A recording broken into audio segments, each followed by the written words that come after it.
Hey, hello everyone.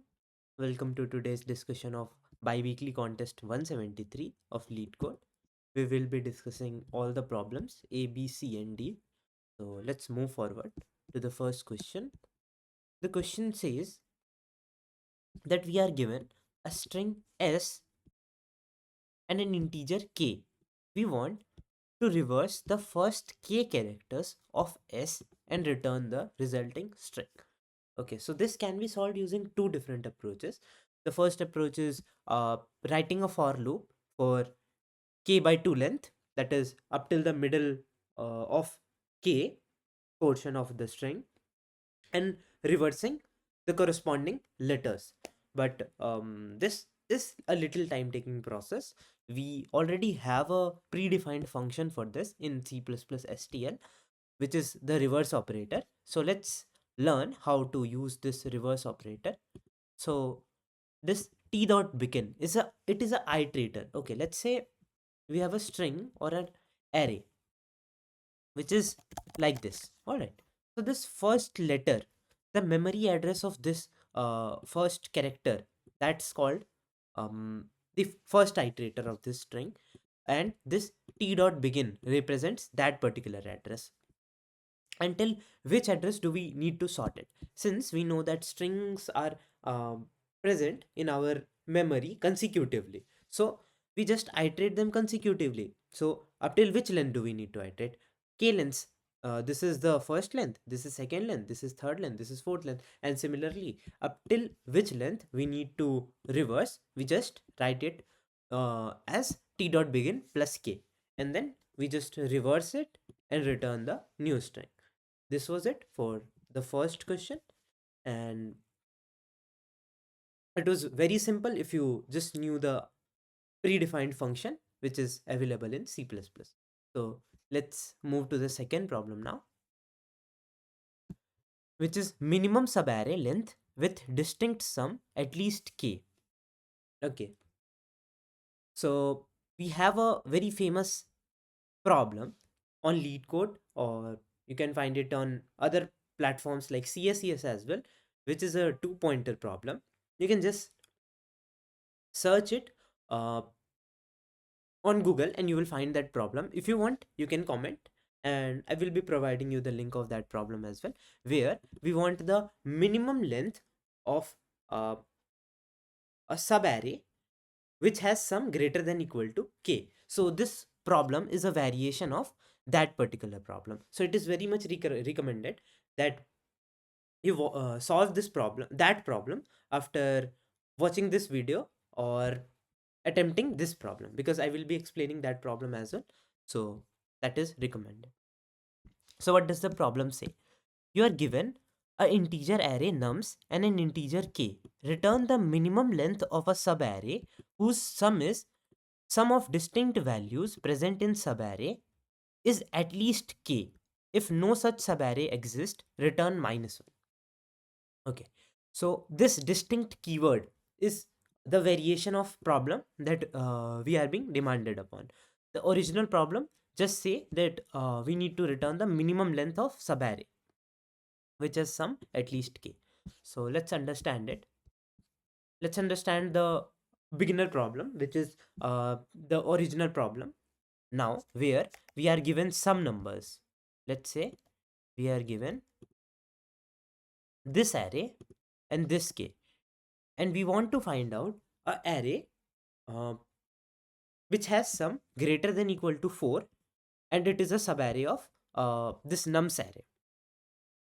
Alright, and we want the minimum length of such a subarray.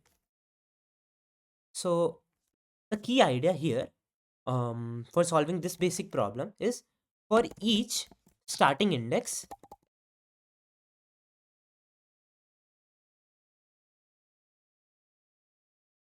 find the index, find the ending index. Alright, what do this starting index and ending index mean? For example, we start with this 2 here. Alright, if it's not visible, I'm writing it again. 2, 2, 3, 1.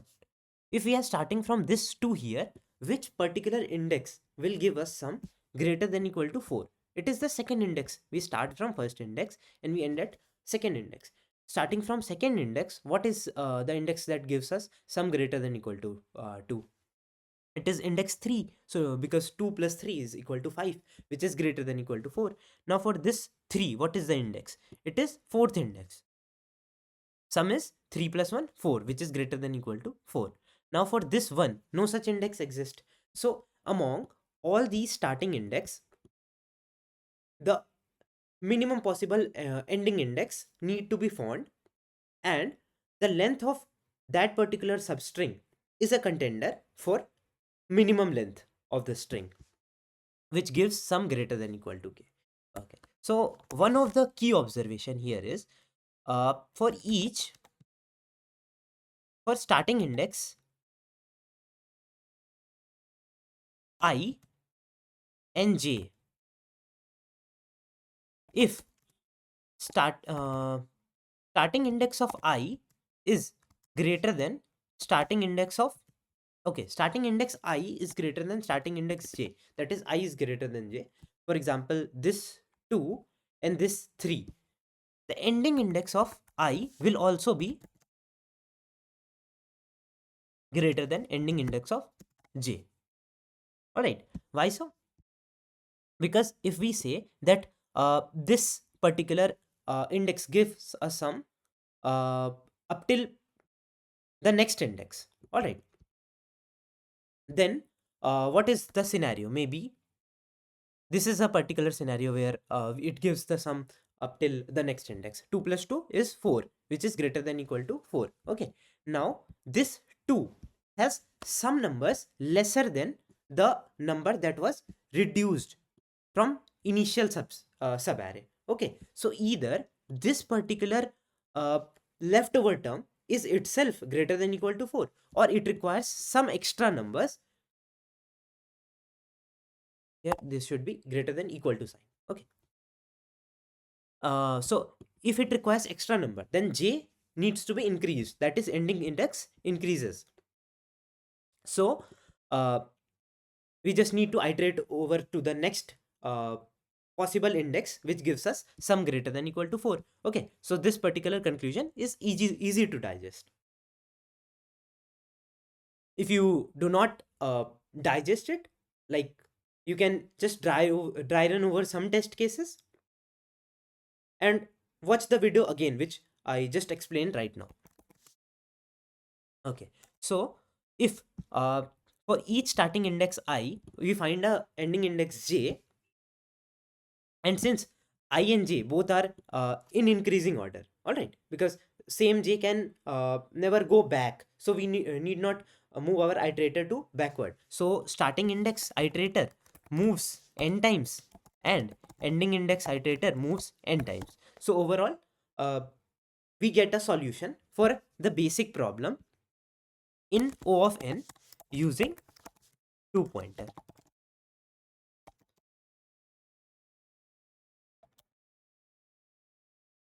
All right.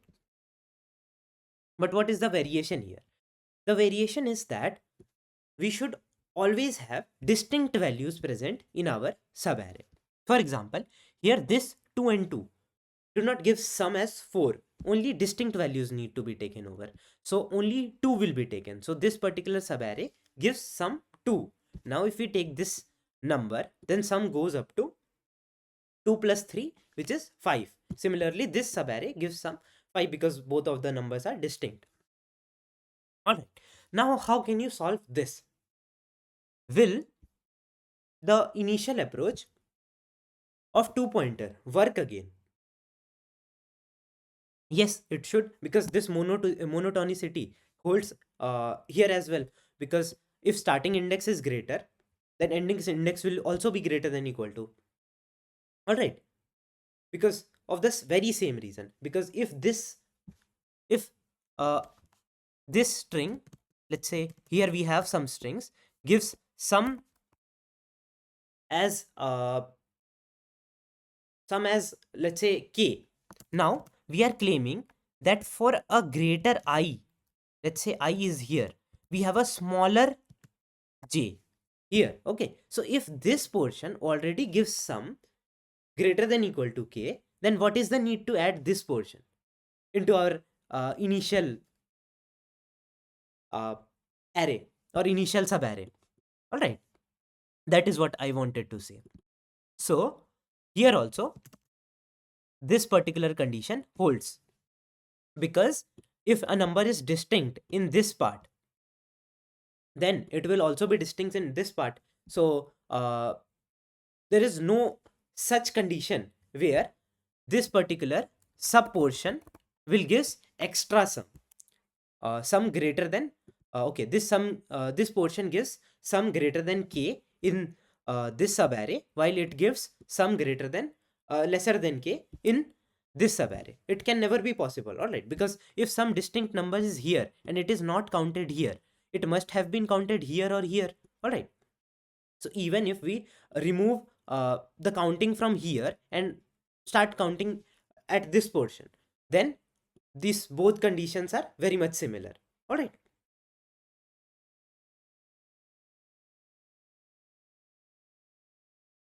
I will repeat it again in case you did not understand.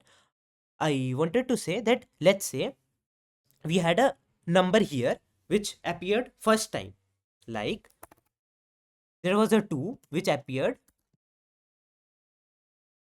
here for the first time and it appears here for the second time. Now this subarray gives sum as 0, and let's say this is 2 and this is, okay, this is just a 2. Now this subarray in this starting index gives value 2 instead of 0 here.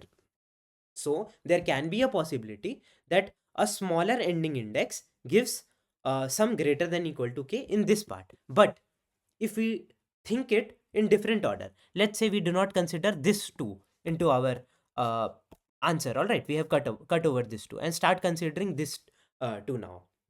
These two cases are similar, okay. So if uh, the sum ends over at this portion, that is this j for this I, then it end over at this j also for this I, all right. So monotonicity over j is held in this variation. Also monotonicity of ending index is held, all right. It just means that for two starting index I and j, if j is greater than I, then ending index of j will be greater than greater than equal to ending index of I, all right.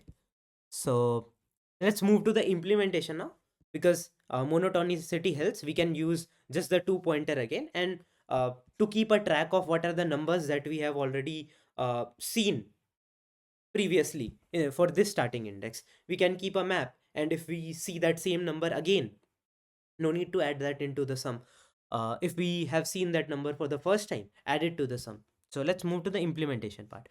So that is why I wanted to say that you can see the implementation of that famous problem first, because it will be easier for you to digest this particular implementation afterwards.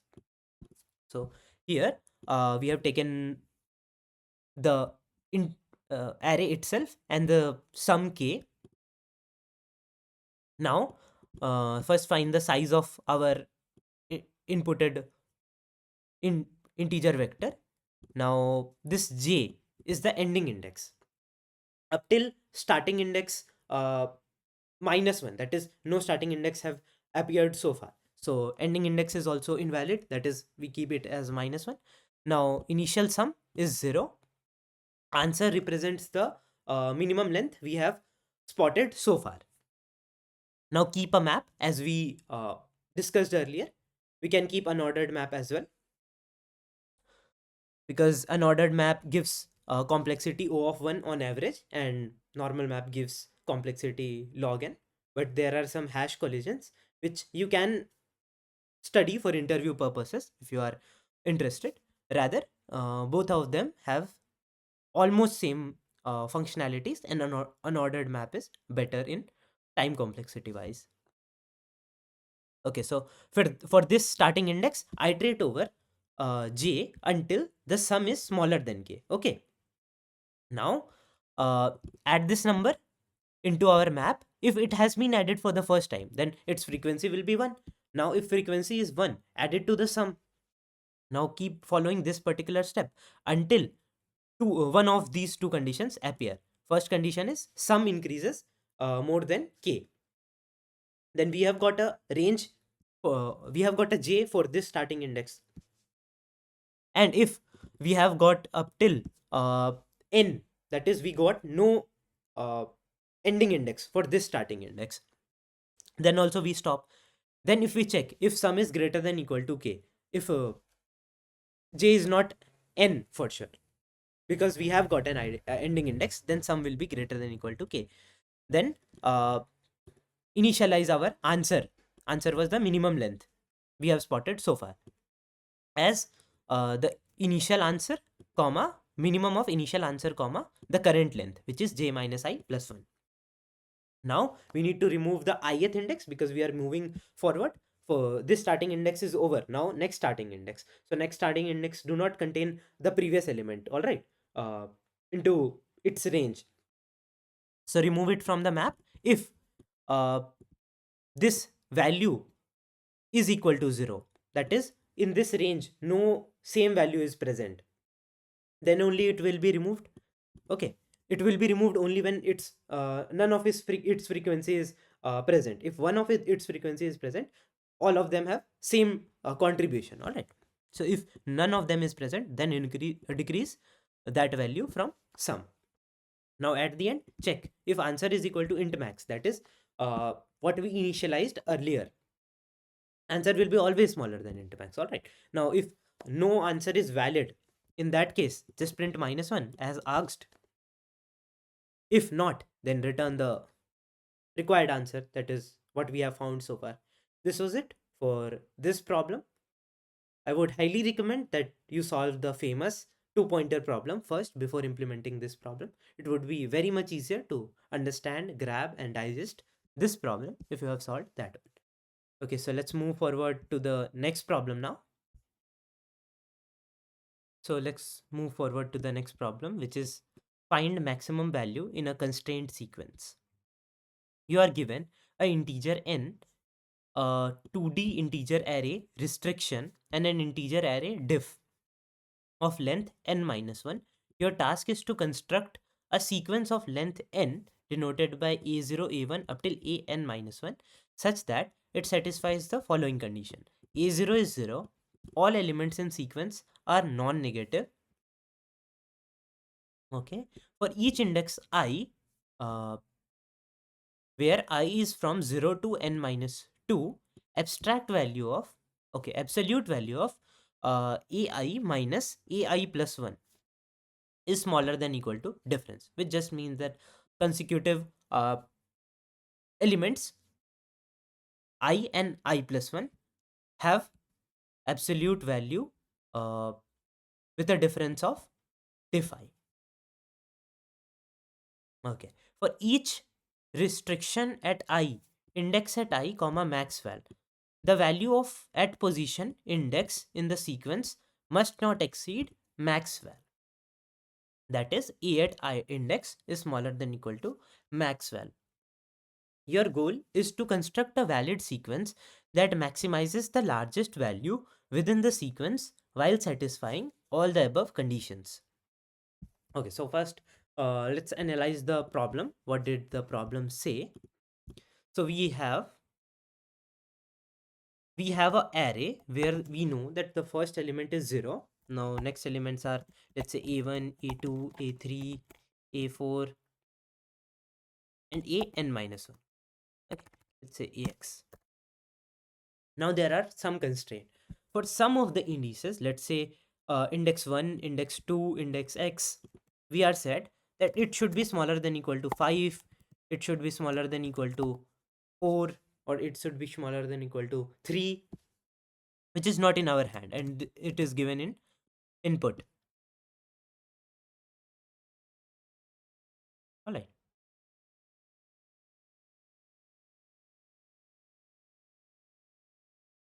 The second condition is we are given a difference array whose name is difference, not the data structure. So for consecutive indices, that is a2 minus a3, subtract them and take the absolute value. That absolute value should be smaller than equal to d2, difference uh, array at 2. All right. So let's analyze this problem. How many constraints do we have? Two constraints. But one constraint is uh, the value should be uh, smaller than equal to d2 difference array, and the second constraint is restriction constraint. So, and what do we want? We want the maximum value possible. Okay, the maximum value should be maximized. The largest value should be maximized, and we need to return the largest possible value. So let's move from left to right, and we try to maximize. Okay, so this problem is mostly constructive, so we just need to uh, construct a sequence. All right, so let's try some naive approaches. All right, that comes to our mind. Let's move from left to right, trying to maximize our largest value. All right, so for this test case, let's try to do this. All right, the first value is 0. There is restriction on third index and eighth index. Both of them should be smaller than equal to 1. Let's copy the difference array here. The second value, the difference between first and second value should be smaller than equal to zeroth value, and first value should be smaller than equal to, okay, so is it zeroth and first? The difference at 0 represent uh,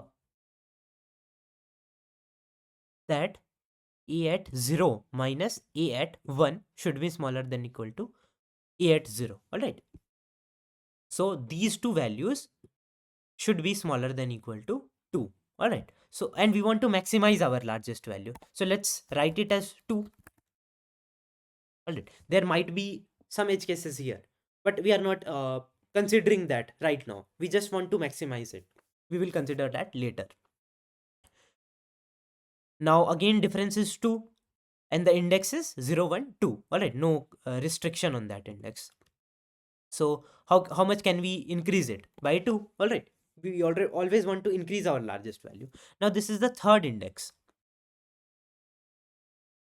What does this difference array say? Difference array says that 4 plus 3 is 7. So this can go up till 7. What does restriction array say? Restriction array says that it can be up till 1 only. All right. So this can never be 7. So the most restrictive one should be followed. Okay, this says that this should be smaller than equal to 1, and this says that this should be smaller than equal to 7. So the most restrictive one is restriction array. So this should be equal to 1. All right, because this follows both the conditions. Now next we move forward. See, we can see that even now the difference is 3 only. All right, 4 minus 1, it is equal to 3. While there might be some conditions that this condition uh, is not followed. That is, if this was written as 0 and we had initialized this as 0, then we see that this 4 minus 0 is greater than equal to 3, greater than 3, which is not valid. Okay, our difference value should be smaller than equal to 3. So what about that condition? We will consider that later, but keep in mind that such conditions are arising in past. Now what is the next restriction? It is 1. What is the index? 1, 2, 3, 4. Fourth index. No restriction. We have a restriction on 8th index. So we will consider that at 8th index. 4. Okay. And 5th index, what is the restriction? 4. So it is 6. We want to maximize the value. At 6th index, it is 11. Because 6 plus 5 is equal to 11. At 7th index, it is 12. At 8th index, it is 13. Alright, I am just adding the difference. Now we see that this 13 is much greater than the restriction 1 we had. Alright, so the restrictive one, most restrictive one will be followed. So it will be equal to 1. Now see that this difference is very large. It is 11 and we said that difference should be equal to 1. What to do now? Okay, first let's try to maximize the largest number. Then we will see about those restrictions. All right. So what is the next restriction? It is 2. Difference is 2. So value will be 3 because here it is 1. Now, there are some restriction. Let's say at index I, which restricts a index at j. And we know that j is smaller than I. Okay. So if we see from right to left, okay, only a index here restricts a index later on. All right. For index j, it restricts, it causes a restriction on index which are present earlier than current index. Let's write it down. Now, after this construction,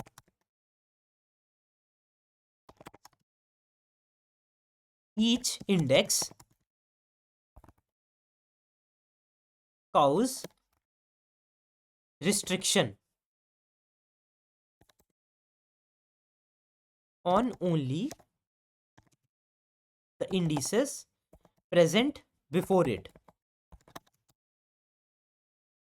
Okay, why so? Because while moving from left to right, we already managed that the left index and right index, they do not cause, the left one do not cause problem on right one. All right.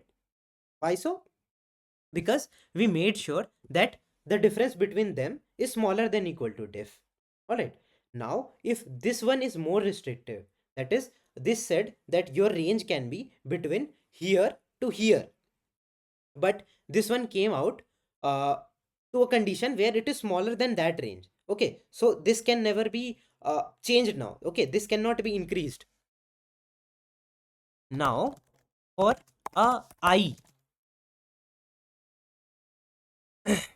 greater than j, I cannot be changed to manage j because we have already tried it earlier. All right. Now we have only restrictions from right to left. So iterate. So to solve this, because only a j is having restriction due to a I which is greater than j. So move from right to left to mitigate these restrictions. Alright. How? Here these two have restriction of 2 which is followed. Very good. Now these two have restriction of 1. Alright. Now can this index be changed? No, it cannot be changed because this has a restriction due to restrictive array. The next, that extra array that we were given, we already tried to make it in range with this I. All right. Now this value cannot be changed to mitigate this because it is already max of what it could have been. All right. It cannot be increased any longer. Now to solve this, we need to decrease this value. How to decrease this? The restrictive value is 1. So this can be up to 2. All right. So that absolute value between these two is smaller than equal to 1. Now again, these two have been handled with 2. These two have been handled with 1. Now the next handling scenario is 1 again. So this can be up till 1. All right. Now the next value, it is 5. difference between these two is 5. Okay, very good. Now keep in mind that these values have already been changed due to values present before it in the very first process that we discussed. Now these cannot change due to improving the restriction of these values. So only these values need to be changed. All right. Now this 6 has been handled again. Now this 6 and 2, this has a difference of 4, and the restriction value is difference value is 4, which is very good. Now this 2 and 1, it has restriction value 1. Very good. 1 and 4, restriction value 3. Very good. Now this 4 and 2, restriction value 2. Very good. This 2 and 0, restriction value 2, which is very good. Now what is the maximum value present here? 6. Alright. And what is the answer? It is 6 again. Okay. So in this very construction, we initially made sure that each index I gets the maximum value possible, keeping in mind the values present before it. Alright. Now there is no restriction on this I that changes this I due to a I present before it. Okay, if this is already max of what it could have been. Now if there need to be there is need of some change, that change need to be done on values present before it. Okay, so iterate from right to left, because for the rightmost index there is no restriction present. All right, it cannot be changed any longer. So it is very much good to be said as final. Now if the previous index need to be changed due to the last index, then change it. After changing it, it is the final value of that particular index. It is not going to change any longer. Okay, this is what conclusion we had earlier, and due to which we came to the final solution, which is iterating from left to right and then from right to left, keeping in mind the restrictions and following them. All right, so let's start with the implementation. We have a vector which we wanted to build, which we wanted to construct. Now keep a map for restrictive values so that we can make sure that what is the restrictive value at what index. So for this index, restrictive value is this. All right. Now move forward from first index up till n minus 1th index. Now the current index, what is the maximum value it can achieve? It is the previous value plus the difference value. Okay, we want to maximize it, but if there is a restriction, we need to make sure that the value is smaller than equal to restrictive value. If it is already smaller, very good. So we take min with the restrictive value. All right. Now there are some constraints from right to left that need to be mitigated. So mitigate them. Iterate from I minus 2 up till I minus 1. Why I minus 2? Because we are very much sure that with this construction, I minus 1 has its final value. Okay, it will not be changed any longer. It is the maximum of what it could have been, and it can never not be changed. All the constraints are satisfied for it. So if the constraint of difference is not satisfied for n minus 2 and n minus 1, n minus 2 is surely to be changed, n minus 1 is not going to be changed. Okay, so change n minus 2 if there is some such restriction, that is minimum of what value it could have been, that is if it is very much higher than the larger value, then restrict it with vec I plus 1, that is next value plus the difference value. Okay, at the end we want some the maximum array, not the array, it is a variable which stores the maximum value over the built vector, the constructed vector. Okay, so take it max with the I minus 1th value, then taking it, the max with I minus 2, I minus 1 up till first index, the maximum value which we get is to be returned. All right, this was it for the third problem. Now we are going to discuss the fourth problem. First, let's discuss the time complexity of this.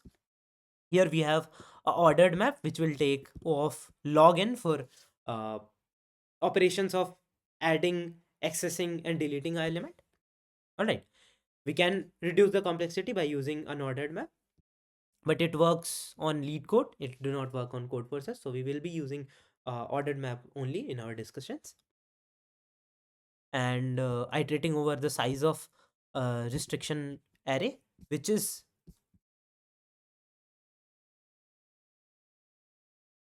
smaller than equal to n. Okay, so it is O of n log n here, this loop. This loop again is O of n log n, finding an element and accessing it, which is log n.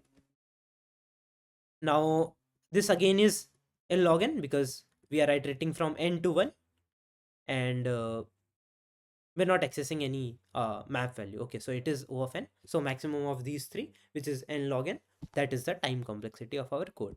So let's move to the fourth problem now, which is count routes to climb a rectangular grid.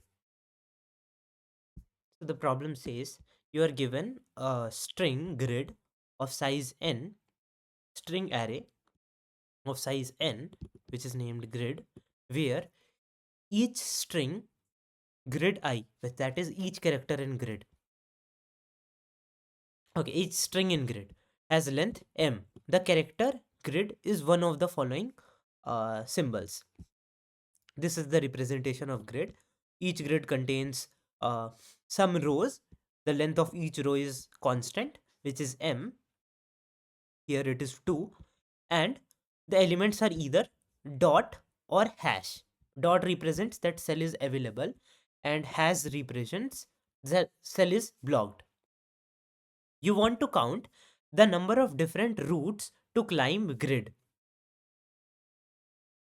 Each route must start from any cell in the bottom row and end up in the top row. Okay, so there is a grid. We have some rows. Okay, and we want to climb from the lowest row to the highest row, such that there are some available cells and there are some blocked cells. Or okay, this is the part of question discussed so far. However, there are some constraints on the route. You can only move from one available cell to another available cell. Okay, that is available is dot. You can move from one dot cell to another dot cell. The Euclidean distance of each move is at most d. Okay, so if we move from this cell to this cell, the Euclidean distance between these two should be smaller than equal to d, and both of them must be available. What is Euclidean distance? What we learned in mathematics, which is root of square of difference of x-axis plus y-axis. All right.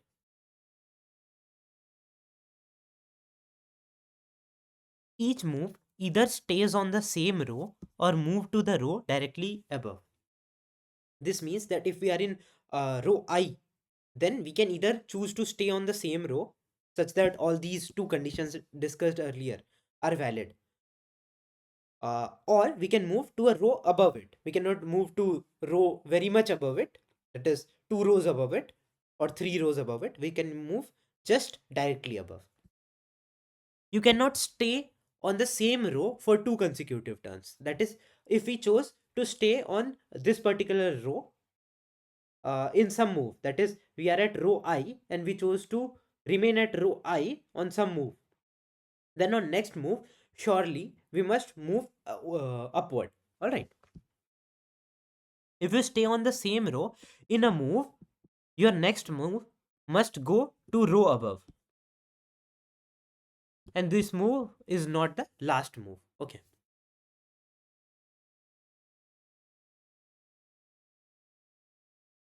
Okay, this is it. And you cannot, you have to make a move, okay, to another available cell. You cannot remain on the same cell, even if you chose to move remain on the same row. Okay, you need to move on some other column. This is it. If you have solved similar problems, it is very easy to crack it that this is a DP problem, because all these similar problems are solved using DP. And since we want the answer modulo 1e9 plus 7, this is also a very much deciding factor that helps us decide that answer is solution is a DP problem. All right. So the question is a DP problem, and we want some DP state. All right. Very first thing which we think in DP. What is the naivest state you can think? DP at ij means the number of ways to reach cell ij. Naivest idea anyone could get. All right. Now let's try to visualize this state. Is this state correct? How to write the recurrence relations and so on. All right.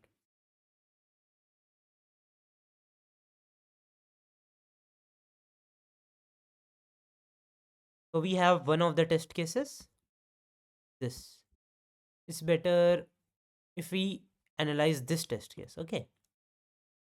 What is it? Dot dot followed by hash dot. All right. Dot dot followed by hash dot. I'm writing it like this. And D is 2.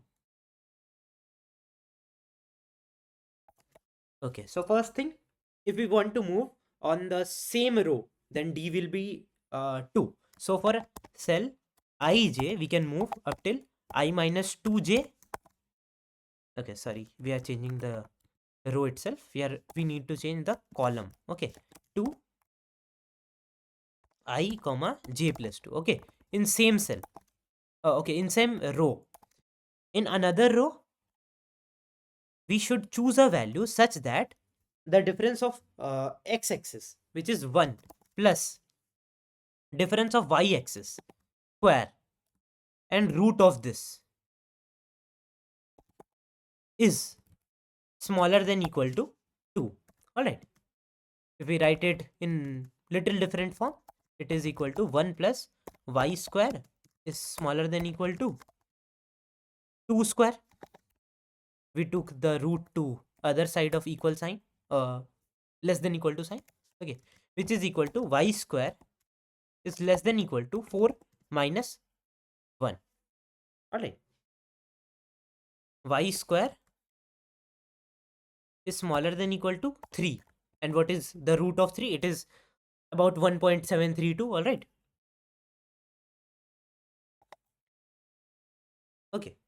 So, and can we move in decimal? All right, we cannot. So we take the floor of this value. Okay. So for changing the row, what is the restriction on change in column? It is 1. Okay. That is, we can move from this cell to one cell to the left or one cell to the right. This one we could move. If there was a cell here, we could move at this cell. If there was a cell after this one, we could not move to this cell. Okay, because a change in y is smaller than equal to 1.732, and here change in y would be 2. All right, but we are given only one cell here in upper row. So this is it. So what are the possible roots that are given? The first root is 1, 2. Okay, let's write down all the 4 possible roots that is given in our answer. There is a has 1, 2. All right. This is the possible scenario. With this, keep in mind that we are analyzing the scenario, which we will use in recurrence relation. Okay. The second case could have been 1, 2 dot and has 1. Okay, we started from here. We moved here in the second attempt and we remained. What is the third scenario? The third scenario is we could have started here, we could have moved here and then moved here. Okay, because in the second step we could choose to remain in same row but different column. Okay, so in third step we moved here. And another scenario, which is we started from here, we moved here, then we decided to move here. All right, these are the all 4 cases that are possible. Okay. And what was our DP state? And the answer is 4. All right. These are the 4 ways with which we can reach. What was the DP state we decided earlier? DP at ij represents the ways to reach cell ij using uh, this approach. Okay. And we move from bottom to up. So it is very much obvious that we would write a recurrence which is processing the lower rows first. All right. For the bottommost row, that is the starting row. Let's say this is the scenario. This is the scenario. Okay, only one rows, which is very much similar to uh, applying operation on one row. That is the bottommost row in all the other cases. All right.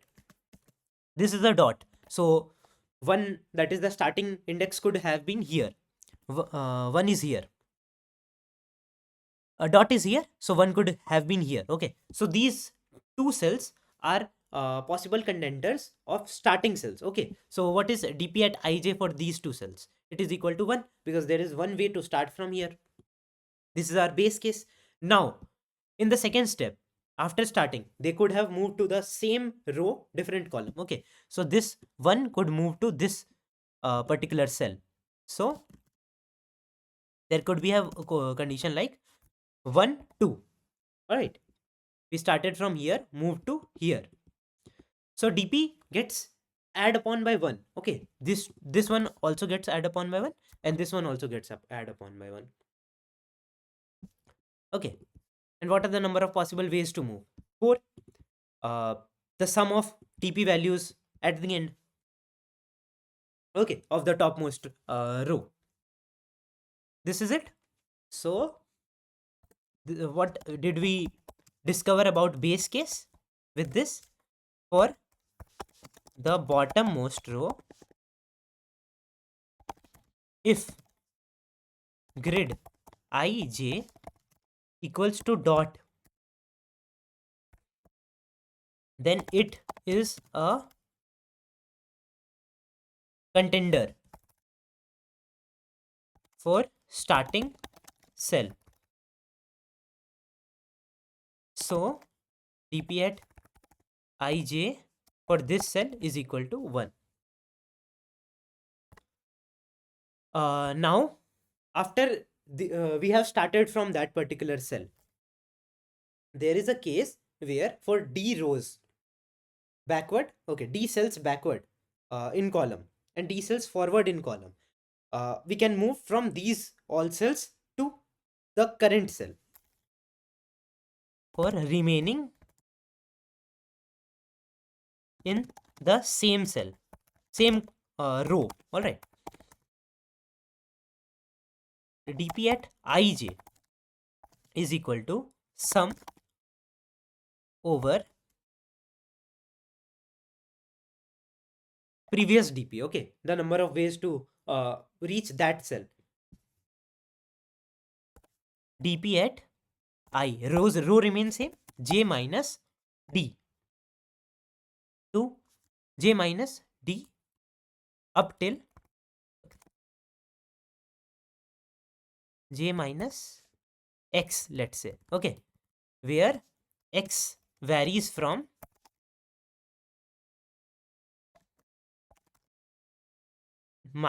d to minus d. Okay, all right, we move d cells backward, and at the end we move d cells forward. This is it. So can this be done using some data structure? Yes, prefix sum. All right, because these cells are consecutive, so we can build a prefix sum over the same row.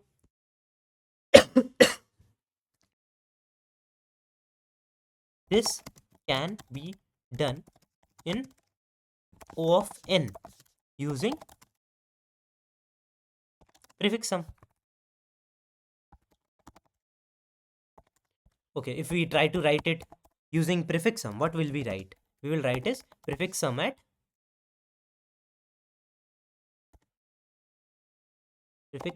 I j plus d minus prefix sum at I, same row, j minus d. We moved to j minus d. Is it correct now? No, we need to subtract one more cell, okay, because we need to include j minus dth cell, okay. So we subtract one more so that we can include that cell, okay. And this was our base case, to be certain.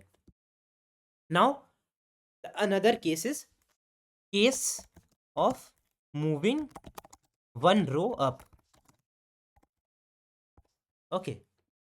So for that we calculated uh, like this, okay. Let's say this uh, 2 was actually the d here, all right. So if we write it like this, then at the end we can say that y was less than equal to root of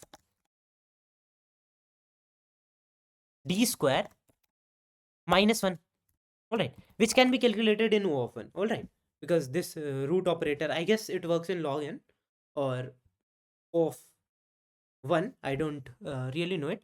You can search on Google, but most probably it works on log n, all right. So find the root using this built-in sqrtl function, okay. Sqrtl. L is for long because this is integer. You can use sqrt as well. So and take a floor of it.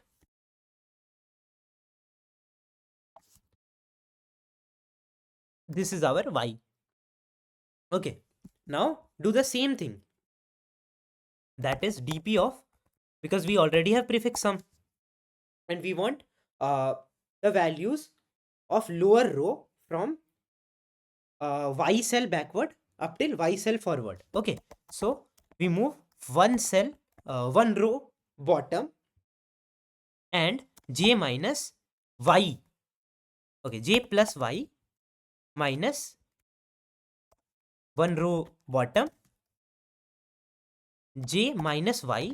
We need to include this particular cell j minus y, so minus 1 extra, all right. And this is the uh, recurrence for moving one cell upward, all right, just as we discussed in this part. So these are the all possible recurrences. Apart from this, no recurrence is possible, okay. So base case is starting from the bottommost cell. After that we apply the operation of moving in the same row, okay, which is applied using this recurrence, all right. Now we move one cell upward because we cannot remain in same row for two times, all right.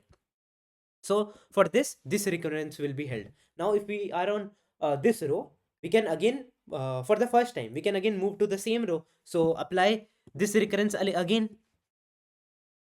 And after this we have remained in this row and we have come to this row, so both those conditions are over. We cannot remain in this row any longer, so move one row above and process that row. Like this, keep processing all the rows until we reach to the topmost row. Now we, for each cells, we have the number of ways to reach that particular cell. Keep in mind that these dps are applied only to those cells that have dash dot available, okay. That cells are available. If those cells are blocked, no particular operation will be applied, okay. So dp of ij will be 0 for that particular scenario. Now this is it. For the topmost row, calculate the sum of dp values in that particular row, and that will be our answer. The major part in this problem is of implementation, okay. And we have written the recurrence relations, all the possible recurrence relations. Now we just need to see this in form of implementation, because writing prefix sum is little lengthy, because we need to make sure that this particular value do not go in negative. If it goes in negative, what to do? If it does not, what to do? So all these cases need to be handled. Let's understand the implementation part now. So this is it. We want the answer modded with 1e9 plus 7. So we have constant value m. We built a prefix. So instead of using a prefix sum of n cross m, we use it with We keep calculating it every time using a prefix sum of length m. All right. So that is it. We start with base case, which was if the last row contains a dot, then dp value is 1. Now moving in the same cell, which is uh, first calculating the prefix sum. All right. If the current value is 0, then the current value is the prefix value. Okay, so for first index of prefix sum, that same value is repeated. All right. And for upcoming values, the previous value plus the current value. That is it. Here prefix sum taking modulo with m. Now the recurrence relation of moving in the same cell. If grid is not dot, that is this grid is not available, this cell is not available, then just continue, okay, because dp at that cell should be equal to 0. Now what is the minimum possible column which corresponds to this column in current operation? It is equal to I minus d minus 1. Okay, here we discussed it, j minus d minus 1. And what is the maximum possible? It is I plus d. Okay. And if it goes out of the range, just take min with m minus 1. Okay. Because it is the maximum possible column. Similarly, with minimum possible column, take it as minus 1. If it is minus 1, no need to consider prefix value because we want the overall sum. All right. And if it is not minus 1, if it is 0, then we need to remove that cell. So we need to take prefix sum. Similarly, what is this extra value? Okay, we cannot remain on the same cell. All right. So we need to remove the case in which we traveled to the same cell, which is equal to dp at the current particular cell, which is dp at n minus 1 I. Now if j1 is equal to 0, that is the left restrictive cell, left constraining cell is valid, it is greater than equal to 0, then prefix at j2 minus prefix at j1 as discussed here. J plus d minus j minus d minus 1. If it is not, that is j1 is not valid, it is a negative value. How to reduce a negative value? We cannot. So prefix at some invalid value is equal to 0. So no need to subtract 0 from here. Now we just need to remove the extra case we just counted and just modulo operations. Keeping in mind that if we subtract a negative value, okay, if we subtract a value from our dp, then maybe our modded value gets to negative. All right, so better keep it positive. So add m here and then take modulo with m again. Now again build the prefix sum. After every operation we need to build a prefix sum. All right, which is same as what we built earlier. Now for all the cells,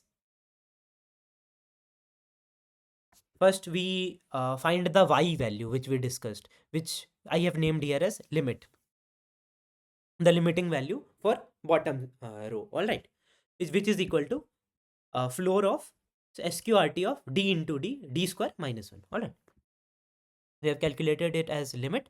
Now for each row from n minus 2 up till 0, what do we need to do? First, bring the control from bottom row to this row. What is the way to do this? Instead of using d, which we used here, just use limit value. All right, same thing. We are doing this very much same thing, just at that part. Okay, what is the difference between these two recurrences? Here we have d and here we have y, though both the values are same. Similarly, in these two recurrences, here we have d and here we have limit. Rather, both the recurrences are very much same. Now after this thing, we need to build the prefix again. Prefix is required every time. Okay, so build the prefix after applying every operation. Now again, the part of staying in the same cell, which is very much same as we discussed earlier. Here we had our row as fixed, which was n minus 1, and here we are varying our row as I. All right, and keeping our column as j. Rest, it is very much Not very much same, exactly same. Now again, after this, build the prefix sum again. At the end, just return the prefix sum at m minus 1, which is equal to the sum of values at the bottom topmost row, all right, which is what we wanted to return. That is it. And this passes all the test cases. What is the time complexity of this code? We have just built a DP array of size n cross m, and taking modulo with m. Okay, so this particular loop is a O of m. This particular loop is a O of m loop. Then here also O of m loop. Here also O of m loop. Now this loop goes uh, for n times, and inside it there are some functions, some for loops which are going m times. So overall complexity will be n cross m. Here this loop also n cross m, this loop also n cross m, and this loop also n cross m. So overall time complexity, what is it? O of n cross m, which is very much computable, all right, because 750 into 750 is computable. That is it. That was the discussion for today. So we will meet tomorrow again for weekly contest. All the best. Try to do all the problems. Give your best. Thank you.